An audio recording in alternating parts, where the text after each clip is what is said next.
I went a divorce. Doctor Abiyan Khan, যত দ্রুত সম্ভব আমাকে মুক্তি দিন আপনার টক্সিক ম্যারিড লাইফ থেকে। জান্নাত, তুমি এখন কোথায়? আমি তোমাকে 15 দিন ধরে পাগলের মতো খুঁজে বেড়াচ্ছি। তুমি কোথায় বলো একবার আমায়। আমি কোথায় তা জানতে হবে না আপনাকে ডক্টর আবিয়ান খান। আমি মুক্তি চাই আপনার থেকে, আপনার পরিবার থেকে মুক্তি চাই। এই কথাটা যেন আবিয়ানের মস্তিষ্কে বাড়ি খেলো। আবিয়ানের মেজাজ হারিয়ে কর্কশ গলায় আবিয়ান বলে উঠল, তোর মুক্তি এই এক জীবনে আমার থেকে পাবি না জান্নাত। ছলে বলে কৌশলে তোকে আমার কাছে আসতে হবে জান্নাত। আমি বিয়ে করেছি ডিভোর্স দেওয়ার জন্য না, আমি তোর সাথে সংসার করব জান্নাত। আপনি সেই আশায় থাকেন মিস্টার খান। আমি আর আপনার কাছে ধরা দিচ্ছি না। একবার যখন ওইখান বাড়ি থেকে বের হয়েছি আর ফিরছি না। দাঁতে দাঁত চেপে আবিয়ান আবার বলল, আমার ধৈর্যর পরীক্ষা নিও না মেয়ে, ফলাফল তোমার জন্য খুব একটা ভালো হবে না। এই আবিয়ান খান এর জেদ সম্পর্কে তুমি খুব ভালোই জানো বেবি বউ। যা মন চাই তা করুন। ডিভোর্স লেটার চলে যাবে আপনার চেম্বারে, সাইন করে দিবেন। এই বলে ফট করে লাইন কেটে দিল আবিয়ান। রেগে হাতের ফোনটা ছুঁড়ে মারল, সাথে সাথে ফোনটা ভেঙে গেল। আর জান্নাত বলে চিৎকার দিয়ে উঠল। আবিয়ানের কণ্ঠস্বর শুনে রুমে থেকে ছুটে বের হয়ে আসলো আবিয়ানের মা মিসেস আনিশা খান। এসে ছেলের রুমে ঢুকে বলল, বাবা কি হয়েছে, এমন চিৎকার করছো কেন? ছোট বোন আয়াত খান মার পিছন পিছন বড় ভাইয়ের রুমে এসেছে। শুকনো ডোক গিলে হাতের ফোনটার রেকর্ড অপশন চালু করে দিল। জান্নাত আমাকে ডিভোর্স দিতে চায়, সাথে আমি নিজেও মরবো। ওর সাহস কি করে হলো আমাকে ডিভোর্স দেওয়ার কথা চিন্তা করছে? এই বলে ড্রেসিং টেবিলের আয়না ঘুষি মারল, সাথে সাথে কাছের মধ্যে ফাটল ধরে গেল। হায় হায় বাবা, এমন পাগলামি করিস না, হাত কেটে যাবে। শান্ত হ বাবা। দেখছি তোমার বান্ধবীকে বলে দাও আমার বউকে ফিরিয়ে দিতে। মা জান্নাত কোথায় আছে তাদের বলতে বলো, নয়তো আমি একবার নারায়ণগঞ্জ গেলে তাদের বেহাল দশা করে দিব। এই বলে রুম থেকে বের হয়ে গেল 36 বছরের ডাক্তার আবিয়ান। আয়াত ভাইয়ের সব কথা রেকর্ড করেছে এত সময়।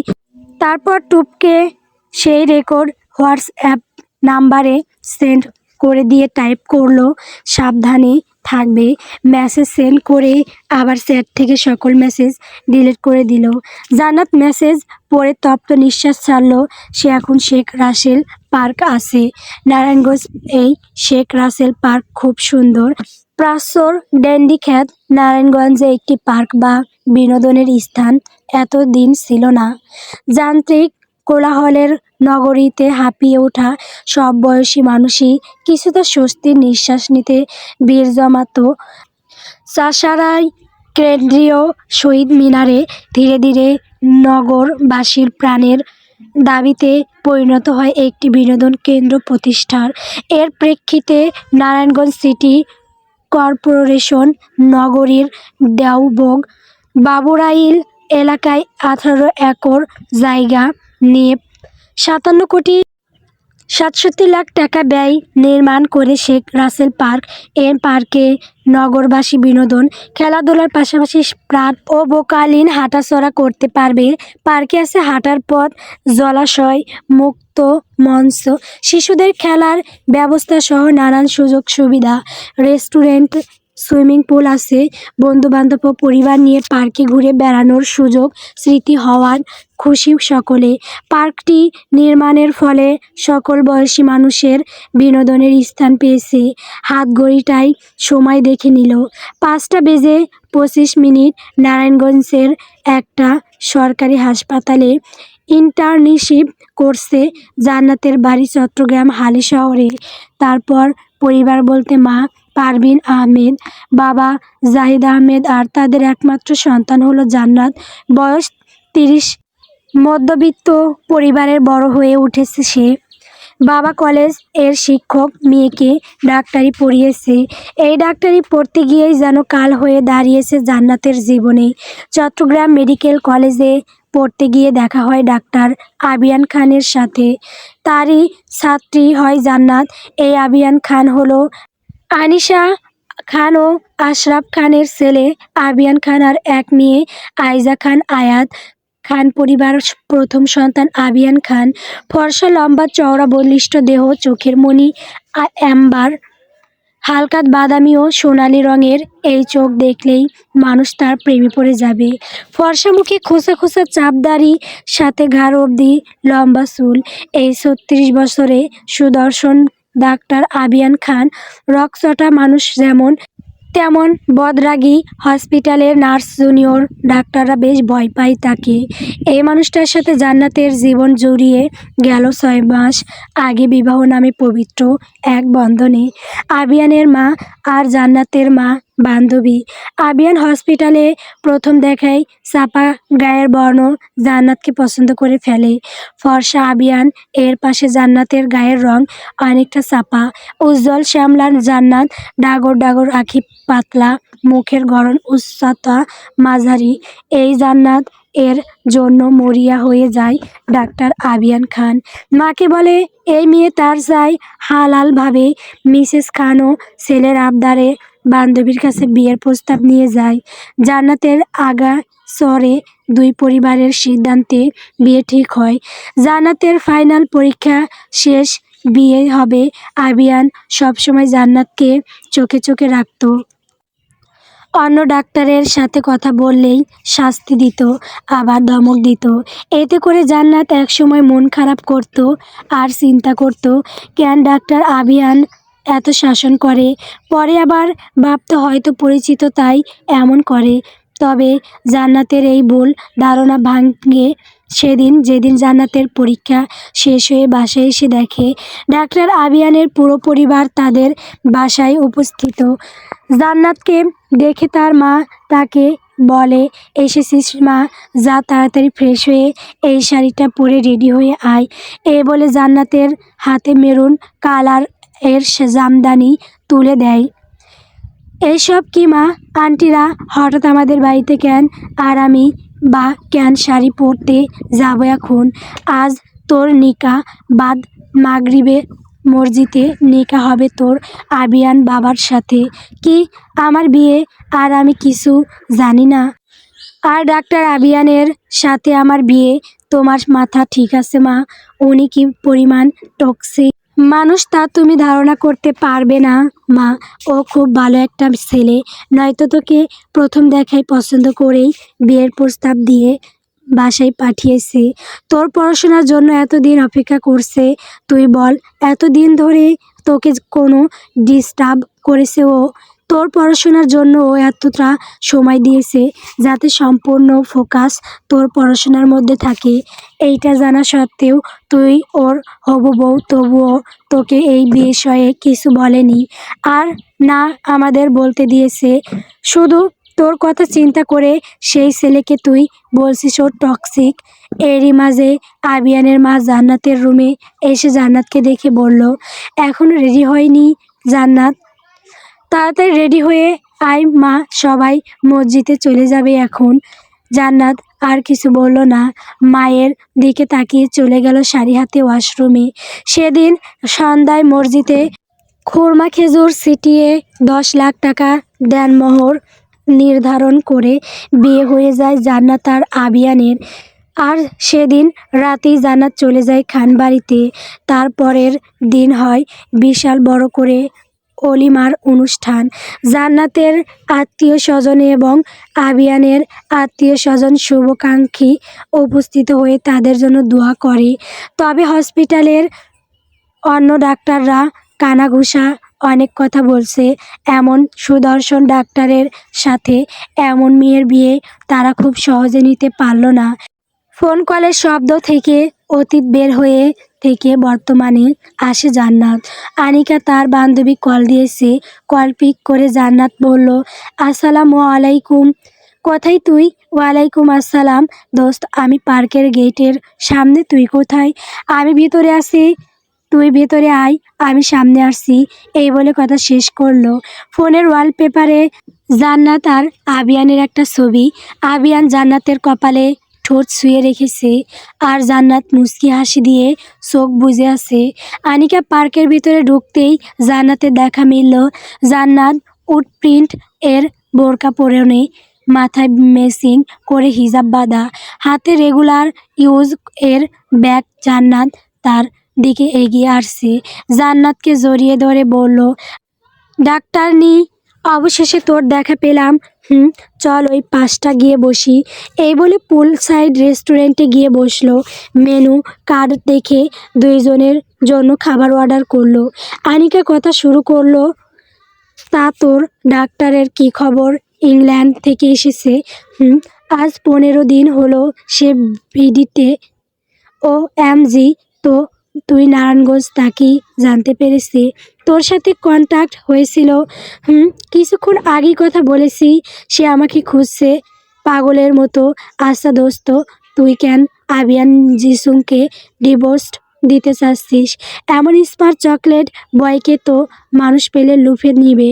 দীর্ঘশ্বাস ফেলে জান্নাত বলল, আমি না ফুল ফেড আপ এই রিলেশনশিপটা নিয়ে। আবিয়ানের এত পজিটিভ বনসে আমি আর নিতে পারছি না। আমার দম বন্ধ হয়ে আসে। তার উপর বাসায় ওর কথার ওপর কেউ কথা বলতে পারে না। আন্টি ও ছেলের কথা সব শুনে। একটা মানুষ এত টক্সিক কি করে হতে পারে আমার জানা নেই। কথা বলার মাঝে খাবার হাজির হলো। এই পার্কে অনেক বাহারি মুখরোচক খাবারের পসরা বসে থাকে। বিকেল থেকে আনিকা গরম গরম লস্যি আর চিকেন চাপ মুখ পুড়ে দিয়ে বলল, দোস্ত, এইটা খেয়ে দেখ, এত টেস্টি।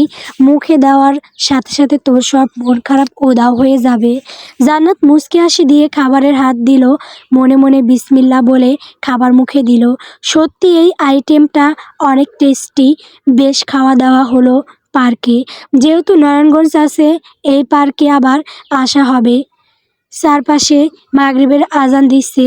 তা শুনে জান্নাত ও আনিকা মহিলাদের নামাজের স্থানে চলে গেল নামাজ আদায় করতে। পার্কের সাথে 2টা মসজিদ আছে, তার মধ্যে মহিলাদের নামাজের ব্যবস্থাও আছে। এতে করে নামাজ কাজা হলো না ওদের। জান্নাত হসপিটালের আশেপাশে বাসা ভাড়া নিয়ে আসে আজ 15 দিন।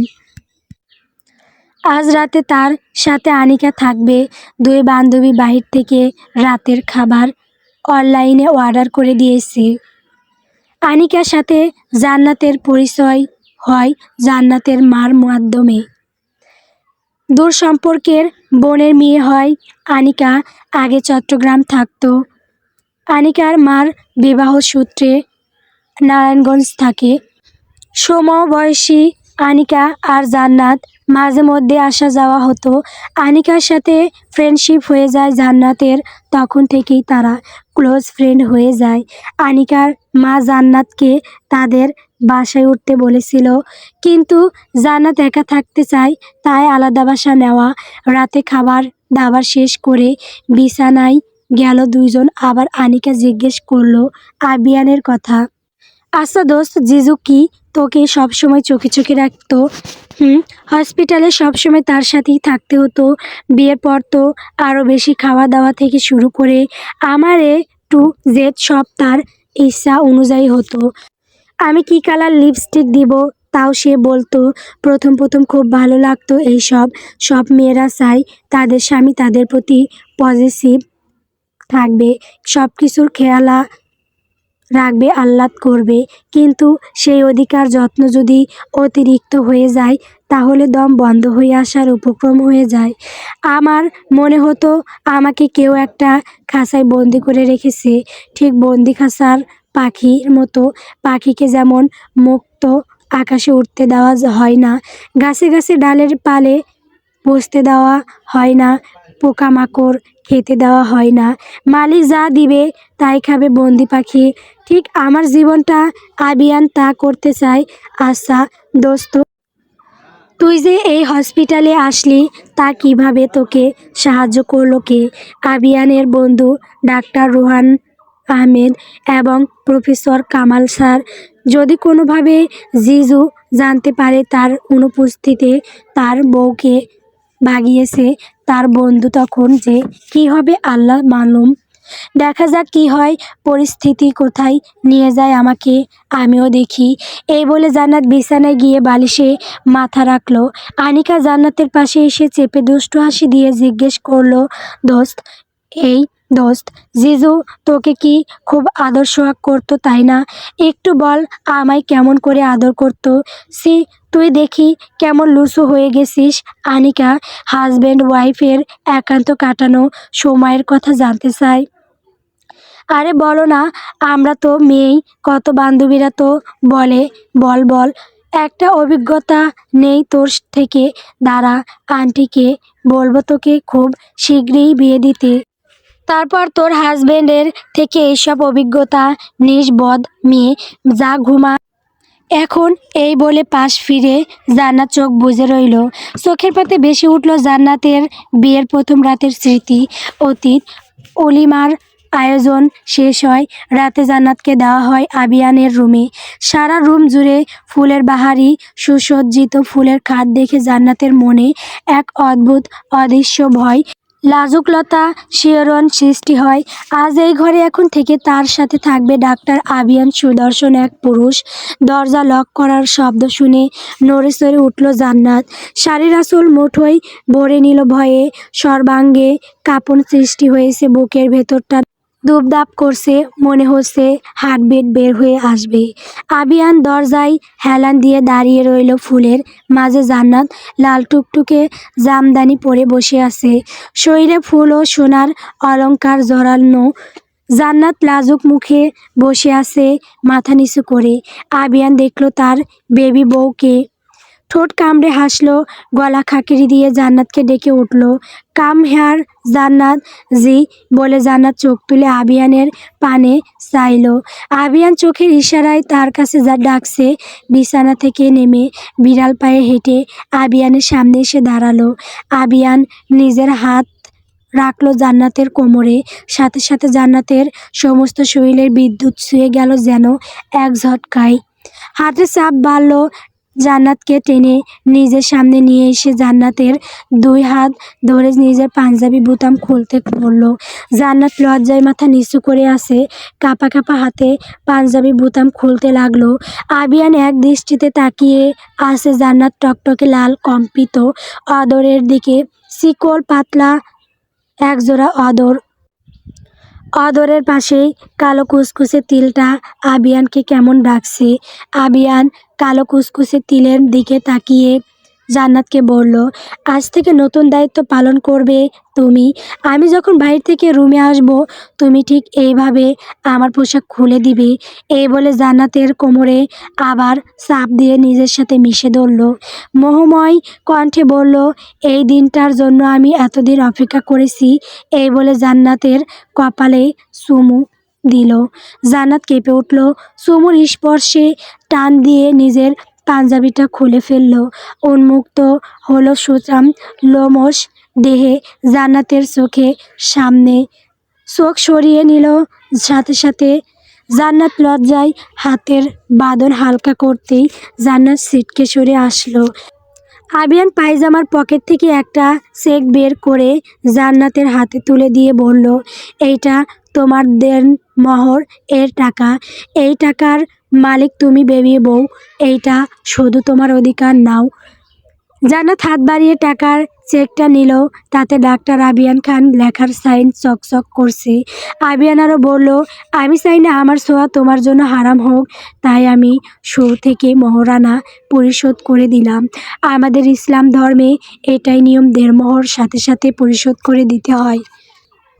বিয়েটা করেছি ইসলাম তরিকায় তো বিবাহিত জীবনটা শুরু করতে, তাই সেই সব নিয়ম মেনে যাও, অজু করে আসো, 2 রাকাত নফল নামাজ আদায় করোনি দুজনে। জান্নাত মাথা নেড়ে চলে গেল ওয়াশরুম। অজু করে এসে দেখল আবিয়ান সাদা পাঞ্জাবি পরছে, মাথায় টুপি দিয়ে দাঁড়িয়ে আছে। জান্নাতকে নিয়ে নামাজ আদায় করলো। নামাজ শেষে আবার জান্নাতকে কাছে টেনে নিয়ে কপালে চুমু খেলো। তারপর হঠাৎ করে নিজের অদরের সাথে জান্নাতের অদরের মিলন ঘটালো।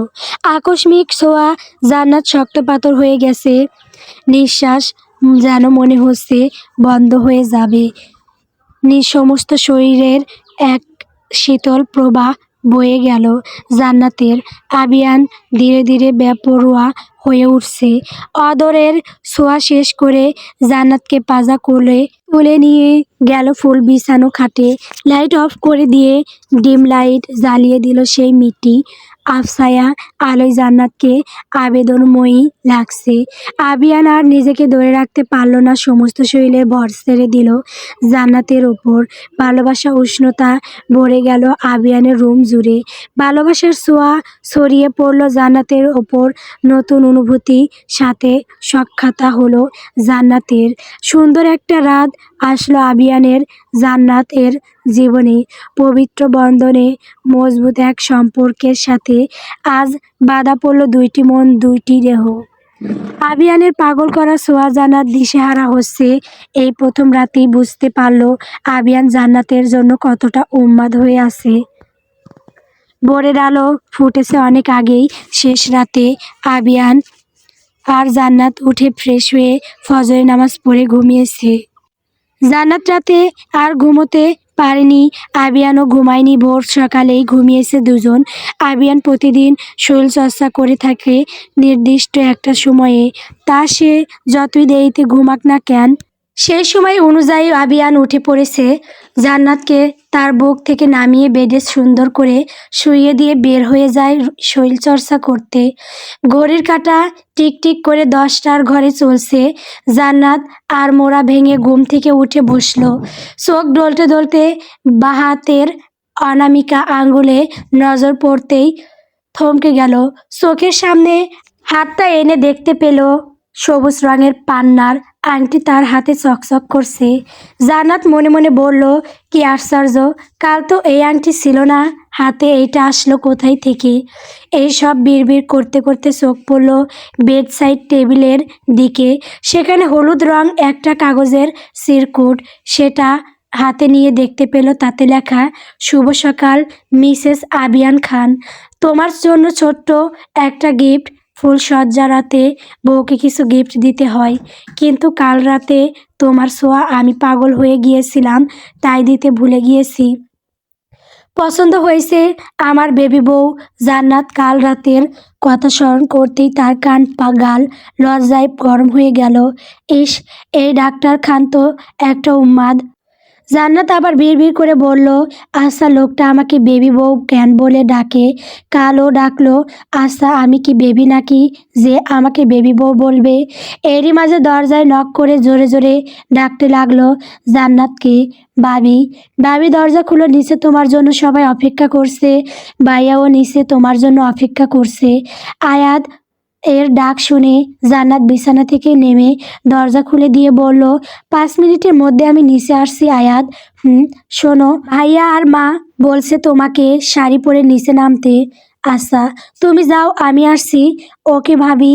এই বলে গুনগুন করতে করতে আয়াত নিচে চলে গেল। জান্নাত শাড়ি পরে রেডি হয়ে নিচে নেমে এলো। প্রথমেই দেখতে পেল আবিয়ানকে, তার শ্বশুর শাশুড়িকে। আবিয়ান এক ধ্যানে চেয়ে আছে জান্নাতের দিকে। জান্নাত এক পকল তাকিয়ে চোখ নামিয়ে নিল। আবিয়ানের মা মিসেস আনিশা খান জান্নাতের হাত ধরে বলল, বৌমা এদিকে আসো, আবির পাশে বসো। এই বলে আবিয়ানের পাশে বসালো। জান্নাত বসলো আবিয়ানের পাশে। সকলেই একসাথে সকালের নাস্তা শেষ করলো। তারপর শাশুড়ি সাথে কিচেনে চলে গেল দুপুরের আয়োজন করতে। আজ দুপুরে রান্না জান্নাত করবে। শাড়ি আঁচল কোমরে গুজে লেগে পড়লো রান্না করতে। রান্নাঘর সামলাচ্ছে জান্নাত। এর মাঝে 2বার আয়াত এসে বলে গেছে আবিয়ান ডাকছে, কিন্তু যাই যাই বলে আর আবিয়ানের কাছে যাওয়া হয়নি জান্নাতের। আবিয়ান ডাইনিং রুমে এসে ঘর কাঁপিয়ে জান্নাতের নাম ধরে ডাক দিল। সেই ডাকে জান্নাত কেঁপে উঠল, হাতের খুঁতিটা ঠাস করে ফ্লোরে পড়ে গেল। দৌড়ে ডাইনিং চলে গেল, গিয়ে আবিয়ানকে বলল, কি হয়েছে? তোমাকে কতবার খবর দিয়েছি, তার খেয়াল আছে? আমি এখনই যেতাম হাতের কাজটা সেরে। জান্নাতকে আর কিছু বলতে না দিয়ে আবিয়ান বলল, চুপ, আমার সাথে আসো। এই বলে সিঁড়ি বেয়ে উপরে উঠে গেল। তার পিছু পিছু জান্নাতও গেল। রুমে এসে জান্নাতকে হ্যাকসা টান দিয়ে নিজের সাথে চেপে ধরল। জান্নাতের গলায় নাক ডুবিয়ে দিল আবিয়ান। সারা শরীরে কাঁপন ধরে গেল জান্নাতের। কাঁপা কাঁপা গলায় বলল, কি কি করছেন ডাক্তার খান? সোহাগ করছি বেবি বউ, আসো একসাথে শাওয়ার নেই, এই বলে পাজা কোল তুলে নিয়ে চলে গেল ওয়াশরুমে। আবিয়ান আর জান্নাত একসাথে গোসল করে বের হয় জান্নাতকে বলে নামাজ আদায় করতে, আর সেও নামাজ আদায় করে নেয়। দুপুর খানার সময় সবাই জান্নাতের রান্নার প্রশংসা করলো। সেই দিন বিকালে জান্নাতের বাবা মা আসে মেয়ে ও মেয়ের জামাইকে নিতে। আবিয়ান হাসি মুখে যায় তাদের সাথে, কিন্তু রাত হতেই সেরা নানা ধরনের তালবাহানা দিতে থাকে বাসায় যাওয়ার জন্য। আবিয়ান শ্বশুর বাড়ি থাকতে চাচ্ছে না, এটা জান্নাত প্রথম ধরতে পারেনি। কিন্তু আবিয়ান যখন তার বন্ধু ডাক্তার রোহানের সাথে কথা বলছিল, তখন জান্নাত শুনে ফেলে আবিয়ানের কথা। আর তখন জান্নাত বলে, আবিয়ান, আপনার যদি বেশি সমস্যা হয় তাহলে চলে যেতে পারেন, কিন্তু আমি আজ আমার মা বাবার কাছে থাকবো। না, না, কি বলছো? আমি চলে গেলে তোমাকেও আমার সাথে নিয়ে যাব।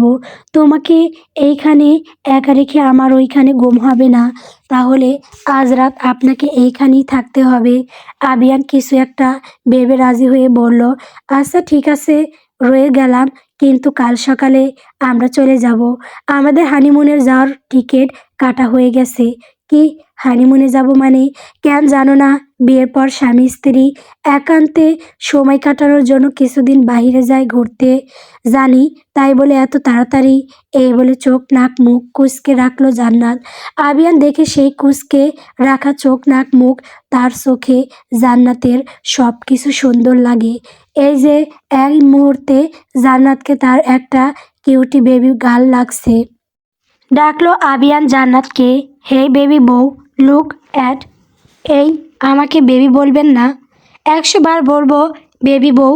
এই বলে জান্নাতের হাত ধরে টান দিয়ে নিজের কাছে নিয়ে এসে অদরের সাথে অদর মিলিয়ে দিল। অদর ছাড়তেই জান্নাত হাঁপিয়ে উঠে বলল, আমাকে আমাকে কোনো দিক দিয়ে আপনার বেবি মনে হয়? আবিয়ান আঙুল দিয়ে ঠোঁট মুছতে মুছতে বলল, সব দিক দিয়ে। সবচেয়ে বড় কথা, আমি তোমার থেকে 6 বছরে বড়, আর তুমি আমার থেকে ছোট, তাই আমার কাছে তুমি বেবি, আমার বেবি বউ। এইসব কথা মানুষ শুনলে হাসবে, মানুষ হাসবে না কাঁদবে তা জানার দরকার নেই আমার। আমার বউ, আমি তাকে আসমানের চাঁদ বলবো, তাতে কার বাপের কি? জান্নাত আর কথা বাড়ালো না। এই লোক যে ঘাড়তেরা, তা এই 2 দিনে হাড়ে হাড়ে টের পেয়েছে। রাতটা পার করে সকালে নাস্তা করে আবিয়ান জান্নাতকে নিয়ে এসে পড়েছে। মা বাবাকে ছেড়ে আসতে জান্নাত কষ্ট হচ্ছিল, মন চাইছিল আরও কয়েকটা দিন বাপের বাড়িতে থাকতে। খান বাড়িতে এসে আবিয়ান ঘোষণা করে দিল তারা 7 দিনের জন্য কাশ্মীর যাচ্ছে। আয়াত সেই কথা শুনে লিস্ট লেখা শুরু করে দিল কি কি তার জন্য আনবে। কাশ্মীর থেকে মিসেস আনিশা ও খানও শুনে খুশি হলো। তার একটাই কথা, তার ছেলের খুশি তো সে খুশি। রাতে জান্নাতকে নিয়ে আবিয়ান কাশ্মীরের জন্য রওনা দিল। জান্নাত গাড়িতে বসে গুগলে সার্চ দিয়ে কাশ্মীর সম্পর্কে বিস্তারিত জানতে লাগলো। কাশ্মীর হল ভারতীয় উপমহাদেশের উত্তর পশ্চিমের একটি অঞ্চল।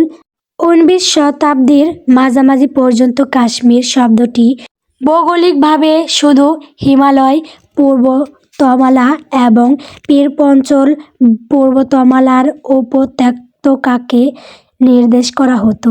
আজ কাশ্মীর বলতে বোঝায় একটি বিশাল অঞ্চল, যা ভারতীয় কেন্দ্রশাসিত অঞ্চল জম্মু ও কাশ্মীর ও লাদাখ, পাকিস্তানি শাসিত গিলগিত বালতিস্তান ও আজাদ কাশ্মীর প্রদেশ এবং চীন শাসিত আকসাই চীন ও ট্রান্স কারাকোরাম ট্রাক্স অঞ্চল সমূহ নিয়ে গঠিত। সর্বোচ্চ নঙ্গ পর্বত আরোহণের জন্য মারাত্মক একটি পর্বত। এটি পাকিস্তানের গিলগিত বালতিস্তানের কাশ্মীর অঞ্চলে অবস্থিত।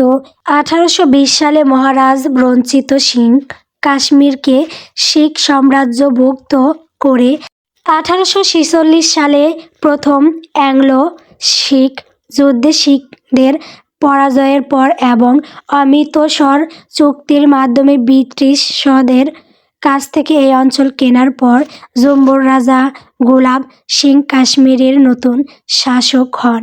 তার বংশধরদের শাসন ব্রিটিশ রাজত্বের অধীনে 1947 সালে ভারত বিভাজন পর্যন্ত স্থায়ী হয়েছিল। ভারত ভাগের পর ভারত, পাকিস্তান ও চীন এই তিন দেশই এর কিছু বা সম্পূর্ণ অংশের স্বত্ব দাবি করে। ফলে ব্রিটিশ ভারতীয় সাম্রাজ্যের প্রাক্তন রাজকীয় রাজ্যটি একটি বিতর্কিত অঞ্চলে পরিণত হয়। প্রথম সহস্রাব্দের প্রথমার্ধে কাশ্মীর অঞ্চল হিন্দু ধর্ম ও পরে বৌদ্ধ ধর্মের গুরুত্বপূর্ণ কেন্দ্র হয়ে ওঠে। পরে নবম শতাব্দীতে কাশ্মীরে সাইবিদাবাদের উত্থান ঘটে।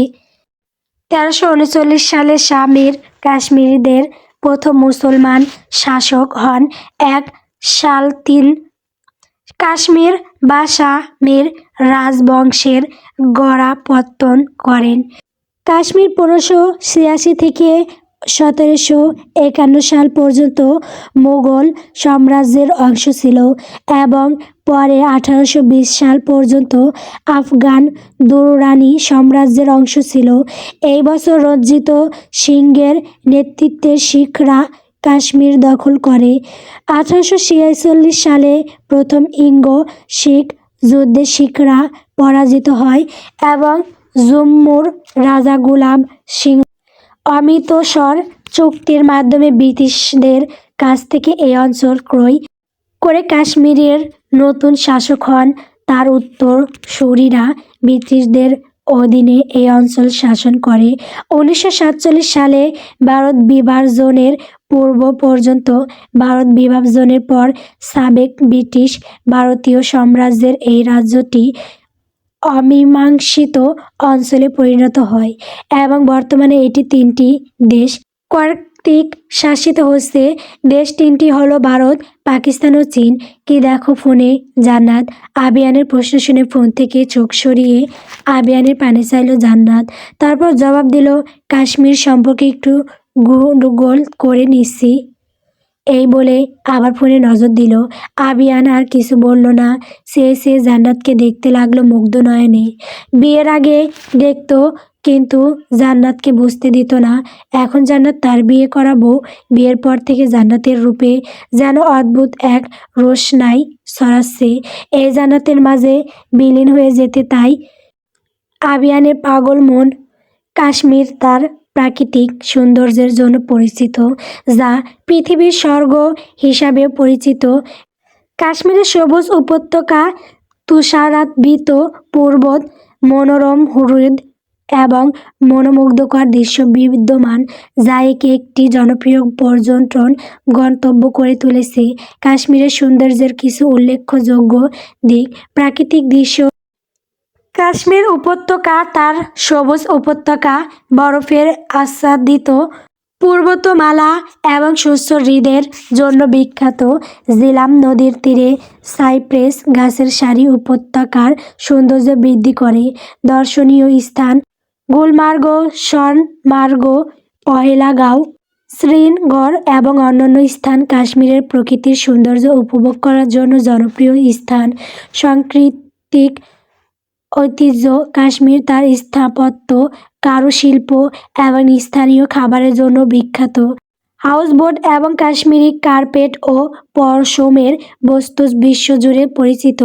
পর্যটকদের আকর্ষণ: কাশ্মীর তার প্রাকৃতিক সৌন্দর্য এবং সাংস্কৃতিক ঐতিহ্যের কারণে পর্যটকদের জন্য একটি আকর্ষণীয় গন্তব্য। এটি সিনেমা নির্মাতাদের জন্য একটি জনপ্রিয় স্থান। ভূস্বর্গ: কাশ্মীরকে পৃথিবীর ভূস্বর্গ হিসাবেও বর্ণনা করা হয়, যা এর মনোমুগ্ধকর প্রাকৃতিক দৃশ্য এবং নির্মলতার কারণে। সম্রাট জাহাঙ্গীর একবার কাশ্মীরকে স্বর্গ হিসাবে বর্ণনা করেছিলেন। কাশ্মীরের জনপ্রিয় জায়গাগুলো ঘুরতে হলে প্রথমে যে পর্যন্ত যেতে হবে সে জায়গাটি হচ্ছে শ্রীনগর। দিল্লি থেকে শ্রীনগর বিমানে যেতে সময় লাগে সর্বোচ্চ 9 ঘন্টা। আবিয়ানদের বাংলাদেশ থেকে কাশ্মীর যেতে বেশ সময় লাগলো। দীর্ঘ 15 ঘন্টা জার্নি অতিক্রম করে এসে পৌঁছে কাশ্মীর তারা। জান্নাত মুগ্ধ নয়নে চারপাশ দেখছে, মুখ দিয়ে আপনা আপনি উচ্চারিত হয়ে গেল সুবহান আল্লাহ। আল্লাহর সৃষ্টি কতই না সুন্দর। কাশ্মীর সত্যি অসম্ভব সুন্দর একটি জায়গা। রাত যাপনের জন্য কাশ্মীরে বেশ কিছু মানসম্মত আবাসিক হোটেল রয়েছে।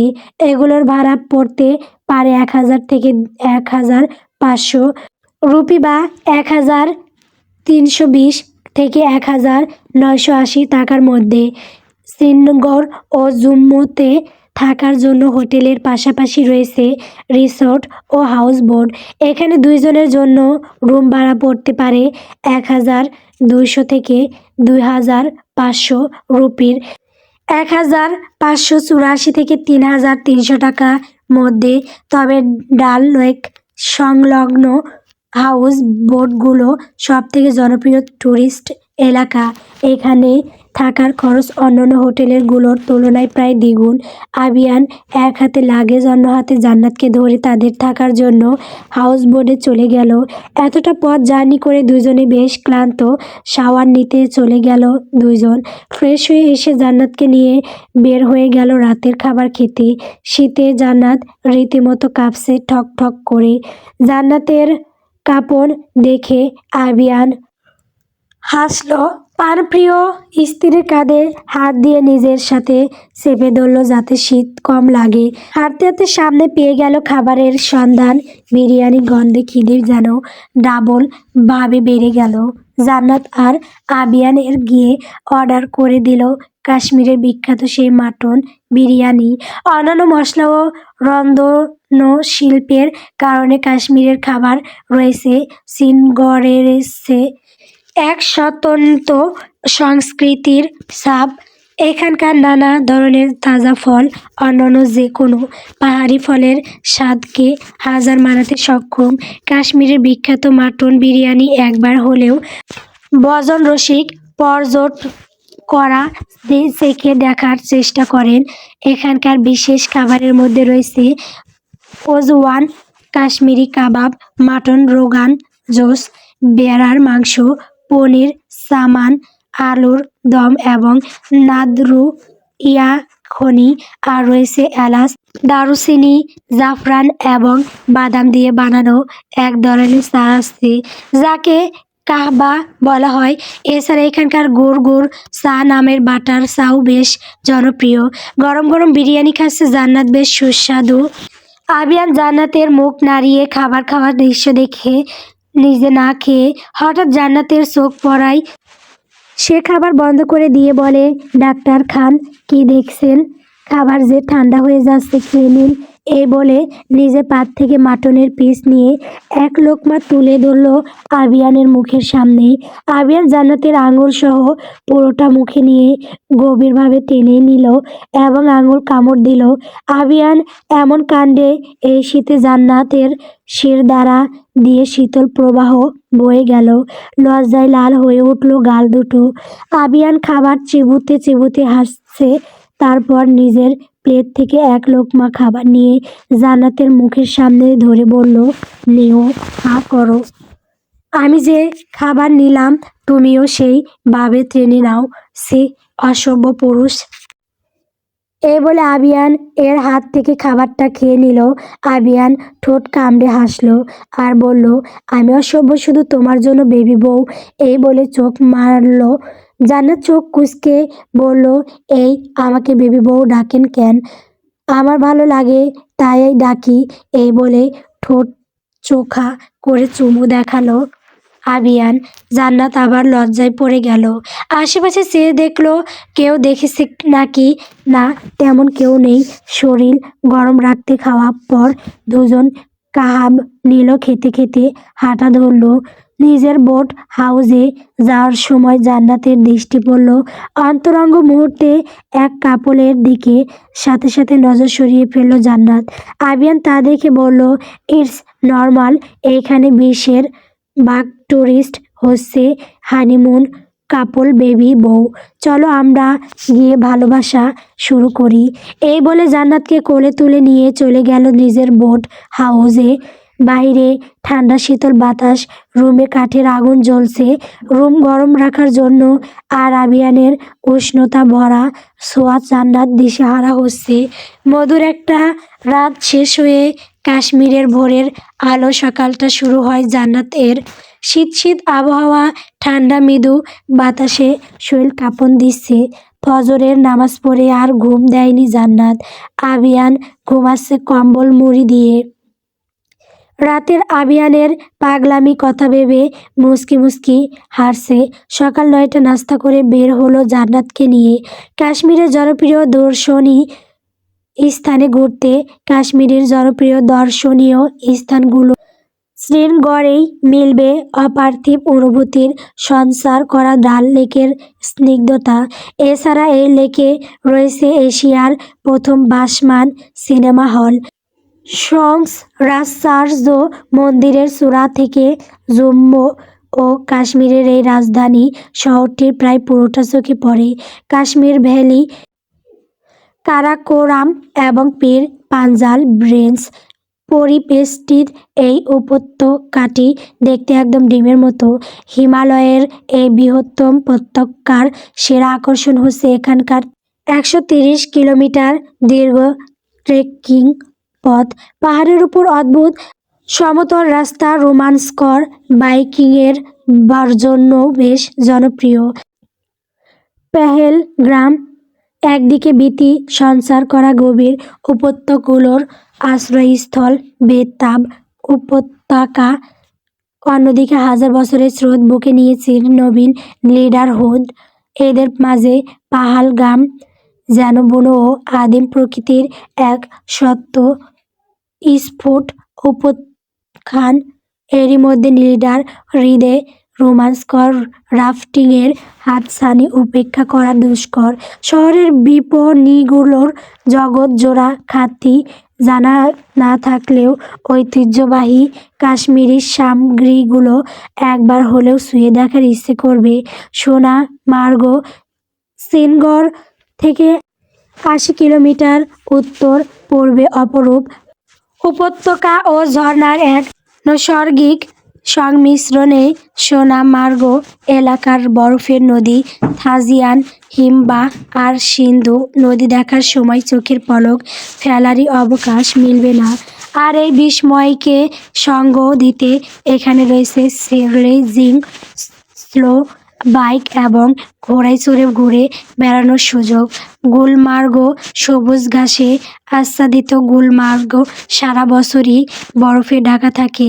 শ্রীনগর থেকে 49 কিলোমিটার দূরের এই দর্শনীয় স্থানে পাওয়া যাবে গন্ডোলার, কেবল কার রাইডিং ও প্যারাগ্লাইডিংয়ের মজা।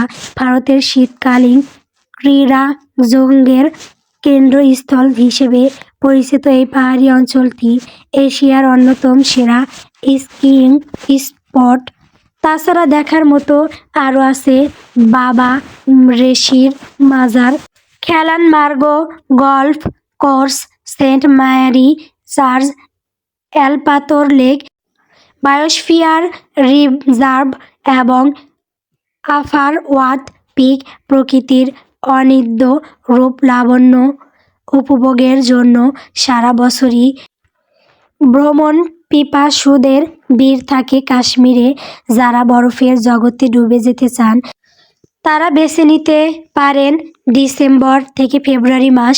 ভাগ্য ভালো হলে স্নোফলে ভেজার অভিজ্ঞতাও মিলে যেতে পারে। ফুল এবং সবুজ কাশ্মীর দেখার জন্য উপযুক্ত সময় হলো এপ্রিল থেকে মে মাস।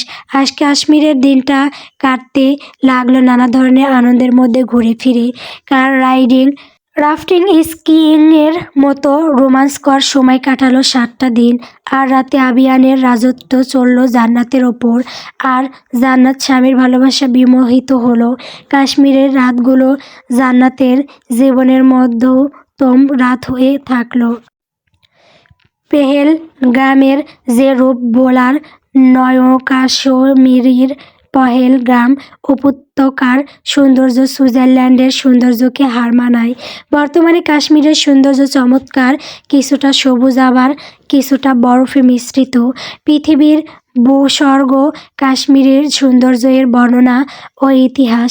কাশ্মীর যেন সত্যিকারের স্বপ্নের ভূস্বর্গ। পৃথিবীর সব রূপ সৌন্দর্য যেন বের করেছে এখানে, ছুটে এসেছে প্রকৃতির রূপে। সব অনুষঙ্গ, প্রকৃতির প্রতিটি বিচিত্র স্বাদের অলংকার দিয়ে সাজানো এ ভূস্বর্গ। আজ বিদায় নিবে আবিয়ানরা, চোখের পলকে 7টা দিন পার হয়ে গেল। জান্নাতের কাশ্মীর খুব ভালো লেগেছে, জীবনের খুব সুন্দর এক সময় পার করলো এই কাশ্মীরে। চিরস্মরণীয় হয়ে থাকবে এই কাশ্মীর। আবিয়ানকে বলল, আমরা আবার আসবো ডাক্তার খান, এই কাশ্মীরি কেমন? ওকে বেবি বউ, আমরা আবার আসবো।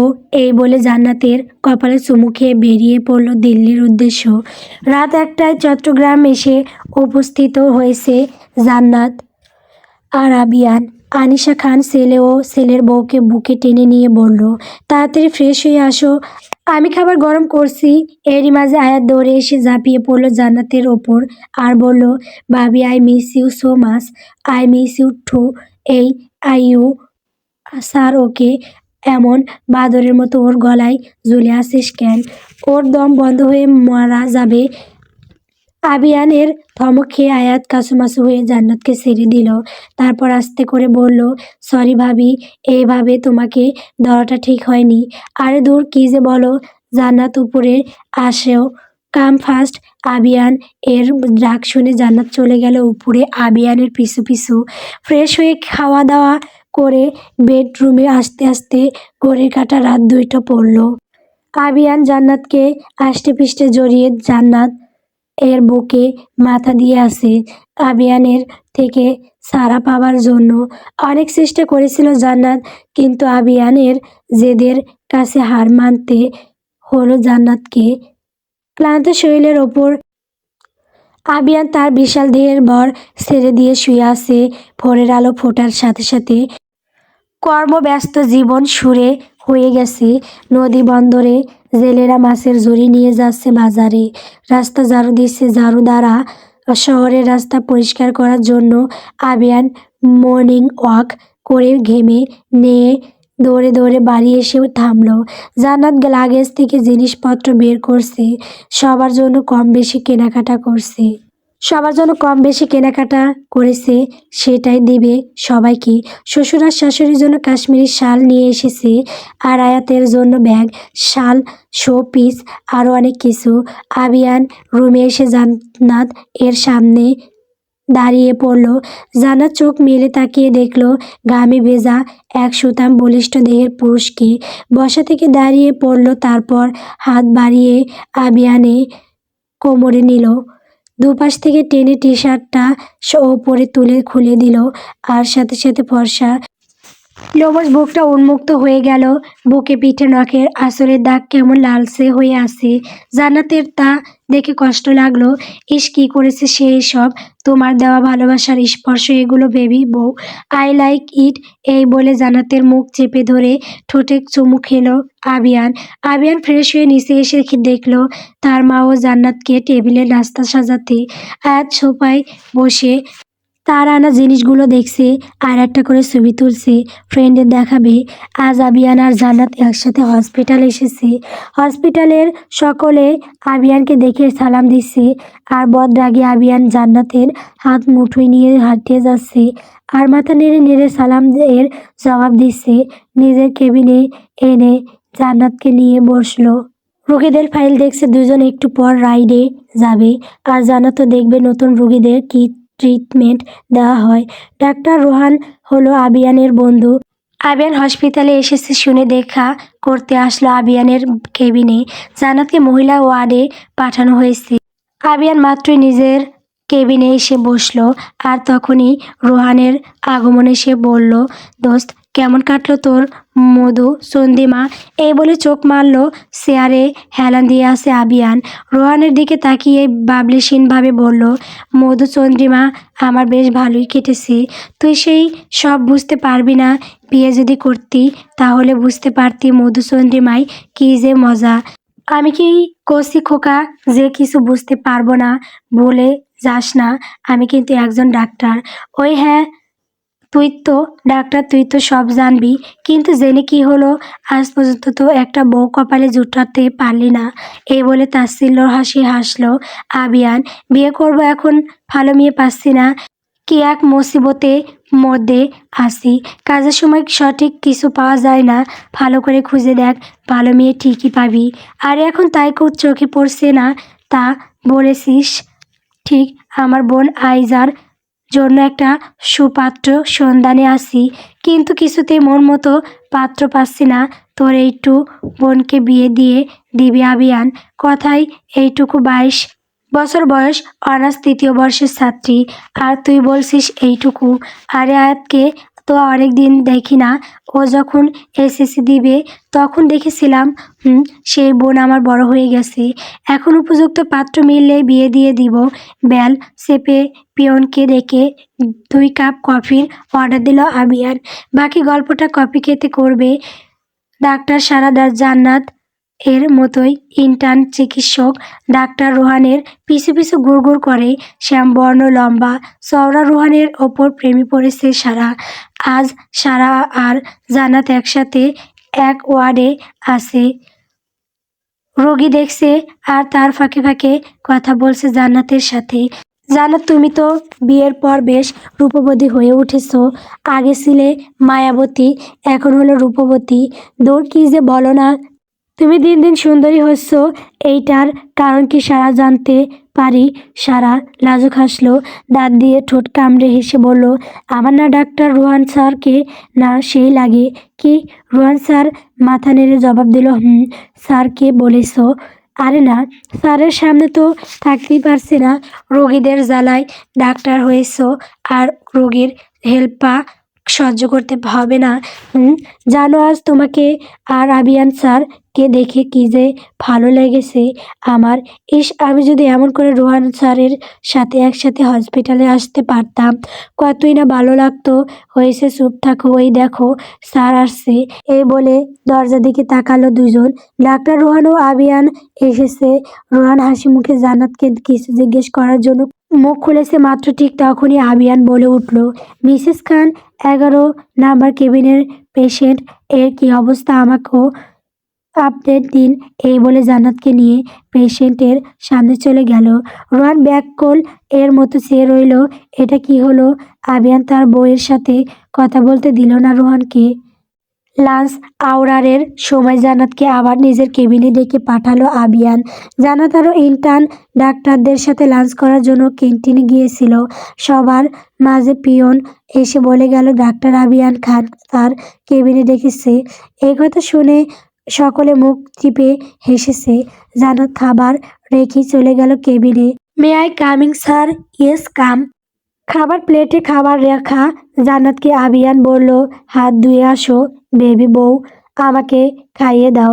আবিয়ানের আবদার মানতে হলো জান্নাতকে। হাত ধুয়ে এসে প্লেট নিয়ে খাবার মাখতে লাগলো। আর আবিয়ান নিজের ঠোঁট দাঁত দিয়ে কামড়ে চেয়ে রইল জান্নাতের দিকে। ইস, তার বেবি বউটা কি কিউট। হা করুন ডাক্তার খান। এই বলে আবিয়ান এর মুখের সামনে ভাতের লোকমা তুলে দিল। আবিয়ান খাবার মুখে নেওয়ার সময় জান্নাতের পুরো প্যাঁচ আঙ্গুল সহ খাবার টেনে নিয়ে খেলো। এমন কাণ্ডে জান্নাতের সারা শরীরে শিহরণ বয়ে গেল। কি করছেন কি ডাক্তার খান? মৃদু স্পষ্ট স্বরে বলে উঠল জান্নাত। আবিয়ান দুষ্ট এসে জিজ্ঞেস করলো, কি করেছি আমি মিসেস খান? একটু আগে কি করলেন? কি করেছি একটু আগে? এই বলে বাড়িয়ে রাখা হাত আবারও সম্পূর্ণটা মুখের ভেতর পুরে নিল। এইবার হালকা করে জান্নাতের আঙুলে কামড় দিল। সাথে সাথে জান্নাত বলে উঠল অস্পষ্ট স্বরে, উফ আবিয়ান, হাতে লাগছে, এমন করছেন কেন? কি করব বেবি বউ বলো, তোমাকে জ্বালাতন করতে আদর করতে খুব ভালো লাগে আমার, তাই বলে হসপিটালে তুমি কি চাও আমি এসব শুধু বাড়িতে করব? ব্রুকুসকে বলল আবিয়ান, তাহলে শোনো, এইসব তোমার ভুল ধারণা। এই বলো জান্নাতকে এক টান দিয়ে চেয়ার থেকে উঠিয়ে নিজের কোলের উপরে ফেললো। দু হাতে শক্ত করে পেঁচিয়ে ধরল জান্নাতের সরু কোমর আর ঘাড়ে নাক ঘষল হিজাবের উপর দিয়েই। আরে আরে, কি করছেন ডাক্তার খান? একটু হাত নিয়ে আবিয়ানের থেকে ছুটতে পারছে না। একটু ভালোবাসতে ইচ্ছে করছে বেবি বউ। তুমি কি আমার উপর ব্ল্যাক ম্যাজিক করেছো? তোমাকে দেখলে কেন এমন উতলা হয়ে যায় আমি। তোমাকে এক পলকের জন্য চোখের আড়াল করতে মন চায় না আমার। এ কেমন দেওয়ানা হলাম আমি তোমার জন্য বেবি বউ। জান্নাত চোখ বুজে আছে, বা হাতটা আবিয়ানের হাতের উপর রাখা ঘন ঘন নিঃশ্বাস ফেলেছে। বেবি বউ ও বেবি বউ সুর ধরে টেনে টেনে ডাকলো আবিয়ান। আমি তোমাকে খাইয়ে দিব, চোখ খুলে তাকাও। ফাটাফট চোখ মেলে চাইল জান্নাত। আবিয়ানের ডান হাত ভাতের প্লেটে, সে ভাত মাখাচ্ছে। আরে আপনি আবার কেন ধরতে গেলেন? আমি নিজেই খেয়ে নিতে পারতাম। শোনো বেবি বউ, আজ থেকে তোমার আরেকটা দায়িত্ব বাড়লো। প্রতিদিন তুমি আমাকে খাইয়ে দিবে আর আমি তোমাকে। ঠিক আছে? কি এই সব কি বলছেন? যা শুনতে পেলে তাই বললাম। এই বলে জান্নাতের মুখের ভেতর ভাতের লোকমা পুরো দিল।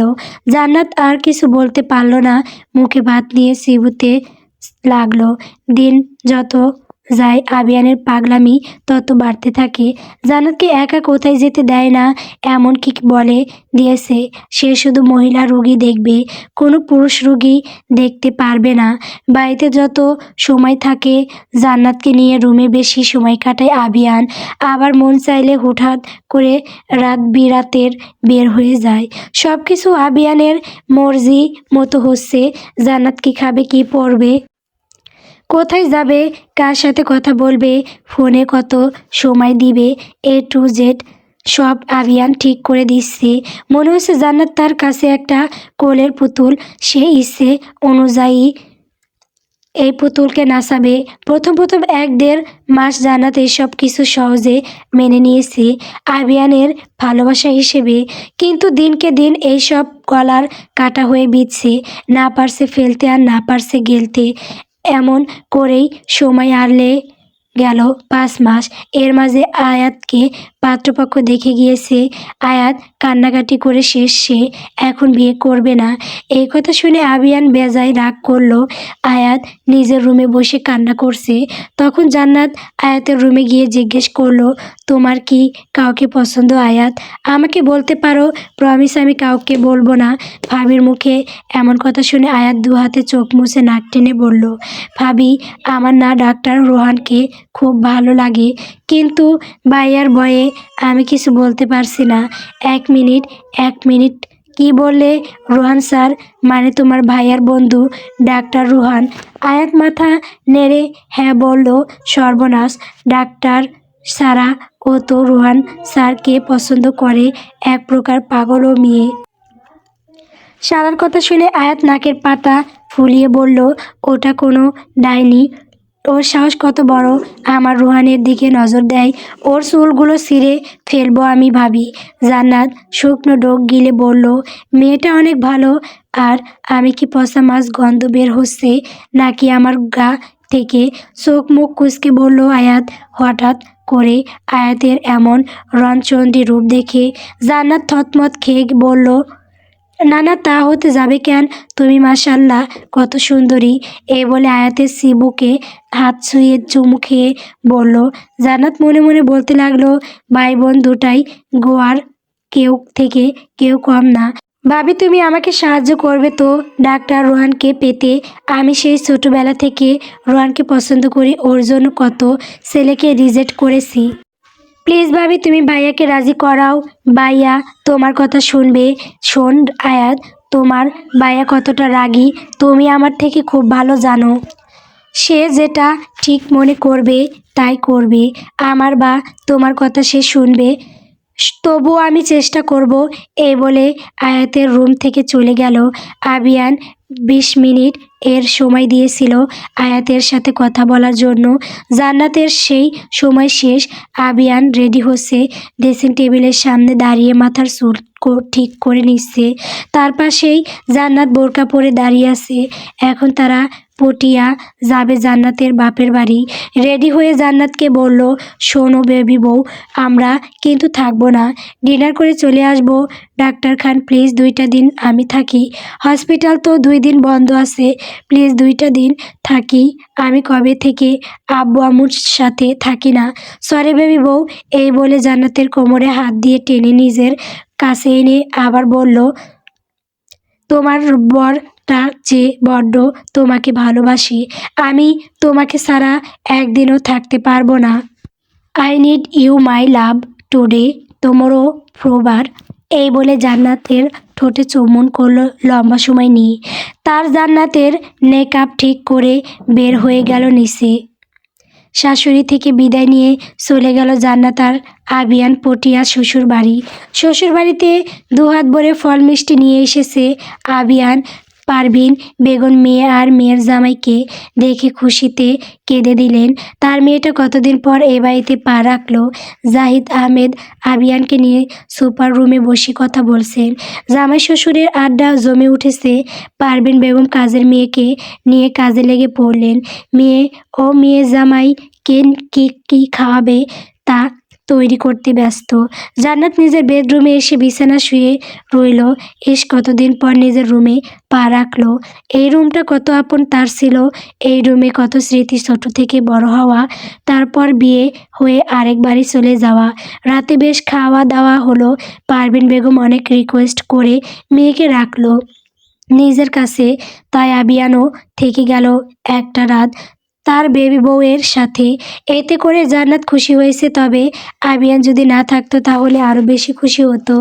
জান্নাত নিজের রুমে বসে পুরোনো দিনের বই খাতা নাড়াচাড়া করে দেখছে আর মুচকি মুচকি হাসছে পুরোনো দিনের কথা চিন্তা করে। এরই মাঝে আবিয়ান ডাকতে শুরু করলো, বেবি বউ, ও বেবি বউ কোথায় তুমি? বাপের বাড়ি। এর বেবি বউ নাম ডাক শুনে জান্নাতের মেজাজ খিসে গেল। রেগে আবিয়ানকে জবাব দিল, এই আমাকে কোন দিক দিয়ে বেবি লাগে? আমাকে বেবি বউ ডাকবেন না একদম। ওমা, তুমি আমার কত ছোট তা কি ভুলে গেছো? মাত্র 6 বছরের ছোট আমি আপনার থেকে, তাই বলে আমাকে বেবি ডাকবেন কেন? আমি আমার থেকে ছোটদেরকে বাচ্চাই মনে করি, আর তুমি তো আমার আদুরের বেবি বউ। এই বলে জান্নাতকে পাজা কোলে তুলে নিয়ে বিছানায় চলে গেল। উষ্ণ ছোঁয়া দিতে থাকলো জান্নাতের সময় কায়া জুড়ে। রাতের সাথে আবিয়ানের ভালোবাসা বাড়তে লাগলো, গভীর ভালোবাসা মত্ত হলো দুজনে। এইদিকে পরের দিন সকালে ভাই আর ভাবিকে বাসায় না দেখে আয়াত সাহস করে চলে গেল হসপিটাল। খবর নিয়ে জানতে পেরেছে রোহান আজ হসপিটালে আছে। এই সুযোগে রোহানের সাথে কথা বলবে আয়াত। পরিপাটি করে সেজে বের হয়েছিল আয়াত হসপিটালে। সারা হসপিটাল খুঁজে জানতে পেল সে 12 নং ওয়ার্ডে আছে। তা শুনে আয়াত চলে গেল সেখানে হাসি মুখে রোহানকে এক পলক দেখার জন্য। ডাক্তার রোহান এর পাশে ইন্টার্ন ডাক্তার সারা দাঁড়িয়ে আছে, পেশেন্ট দেখছে। সারা রোগীর দিকে মনোযোগ কম, রোহানের দিকে তাকিয়ে আছে। আর এমন তাকিয়ে থাকা দৃষ্টি ধরা পড়ল আয়াতের চোখে। হাসাহাসি মুখটা চুপসে গেল সারাকে রোহানের পাশে দাঁড়িয়ে থাকতে দেখে। রাগে দুঃখে চোখে অশ্রুকণা জমা হলো। সারা দেখতে যথেষ্ট সুন্দরী রমণী, ঘন ব্রাউন চুল, পাতলা মুখের গড়ন, টানা টানা চোখ, যে কোনো পুরুষ মানুষ এক দেখার পছন্দ করবে সারাকে। এই জন্য জান্নাত বলেছিল সারা সুন্দর। এইসব বাবার মাঝে আয়াত ডুকরে কেঁদে উঠল মুখ চেপে। যদি রোহান সারাকে পছন্দ করে থাকে তখন ওর কি হবে? সেই ছোটবেলা থেকে রোহানকে মনের মানুষ হিসেবে গ্রহণ করে এসেছে, আর তার এই মানুষকে কোথাকার কোন ডাক্তার ফাক্তার এসে নিয়ে যাবে? এইটা কোন দিন হবে না আয়াত বেঁচে থাকতে। এইসব চিন্তা করে আবার চোখে জল মুছে রাগে নাকের পাটা ফুলিয়ে চিন্তা করতে লাগলো কি করা যায় এখন। শয়তানি বুদ্ধি বের করে নিল সাথে সাথে। হিজাবের পিন বের করে নিজের হাতের তালুতে জোরে টান মেরে হাতটা কেটে ফেললো, সাথে সাথে লাল রক্ত বের হয়ে গেল। পাশেই নার্স কেবিনে যাওয়ার সময় আয়াতের হাতের এই অবস্থা দেখে বলল, আরে আরে আপনি এইখানে দাঁড়িয়ে আছেন কেন? ইমার্জেন্সি ওয়ার্ডে যান, আপনার হাত দিয়ে তো রক্ত পড়ছে। আর হাত কাটালো বা কি করে? নার্সের কথা শুনে আয়াত একটু ঘাবড়ে যায়। এখন কি বলবে এইসব চিন্তা করতে লাগলো। তার মাঝে সারা আর রোহান এসে হাজির হলো। নার্সের কথা শুনে তারা দেখতে এসেছিল কোনো অ্যাক্সিডেন্টের এই কেস কিনা। কপাল কুঁচকে চেয়ে আছে রোহান। আয়াত এর মুখের দিকে কেমন চেনা চেনা, মুখটা কোথায় দেখেছে মনে হচ্ছে। গল্প জান্নাত। গল্পটি কেমন হয়েছে কমেন্ট করে বলবেন। আমার চ্যানেলে নতুন নতুন গল্প পেতে সবাই আমার চ্যানেলটিকে সাবস্ক্রাইব করবেন, পাশে থাকবেন। ধন্যবাদ।